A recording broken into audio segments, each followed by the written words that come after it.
ఆ! వచ్చాడండి నరేంద్ర మోడీయా? చెవులో పువ్వు పెట్టి అందరికి చిప్ప చేత పెట్టడానికా?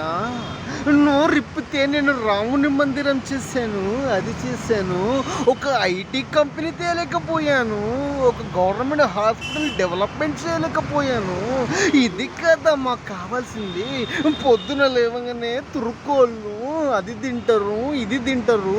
చర్చిల పైన దాళ్ళు, మసీదుల పైన దాళ్ళు, ఇవే కదరా మేము చేసింది.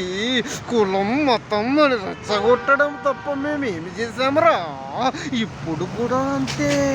మాకు ఓట్లు వెయ్యకపోతే మీ ముస్లిమ్స్ మొత్తం తెలుగులని నాశనం చేస్తారు. చర్చిలపై దాడులు చేయాలి సనాతన ధర్మం కోసం. ఎంత కామెడీ గాయస్, ఇవన్నీ నమ్మకండి. ఎందుకంటే కరెక్ట్గా గుర్తుపెట్టుకోండి, ఈ ప్రపంచంలో అంతరించిపోయేది ఏదైనా ఉంది అంటే అది జంతు జాతి మట్టుకే. ఎందుకంటే గడిచిన కొన్ని సంవత్సరాల కిందట డైనోసార్లు ఇలాంటి ఎన్నో పెద్ద అరుదైన జంతువులను మనం చూసుకుంటూ వచ్చాము. మన జాతి మొత్తం, మనిషి జాతి మొత్తం ఎప్పుడైనా గుర్తుపెట్టుకోండి, కులం మతం జాతి అనేది అంతరించిపోదు.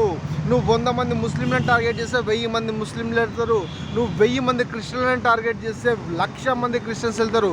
నువ్వు ఎన్ని మసీదులు కూల్చి అన్ని మసీదులు అవుతాయి, ఎన్ని చర్చిలు కూల్చి అన్ని చర్చిలు అవుతాయి, ఎన్ని గుళ్ళను కూల్స్తే అన్ని గుళ్ళను అవుతాయి తప్ప ఏది అంతరించిపోదు. ఈ తాత చెప్పినంత మాత్రాల, జై శ్రీరామ్ అన్నంత మాత్రాల మనకు వచ్చేది లేదు, పీకేది లేదు అని చాలామంది అంటుంటారు.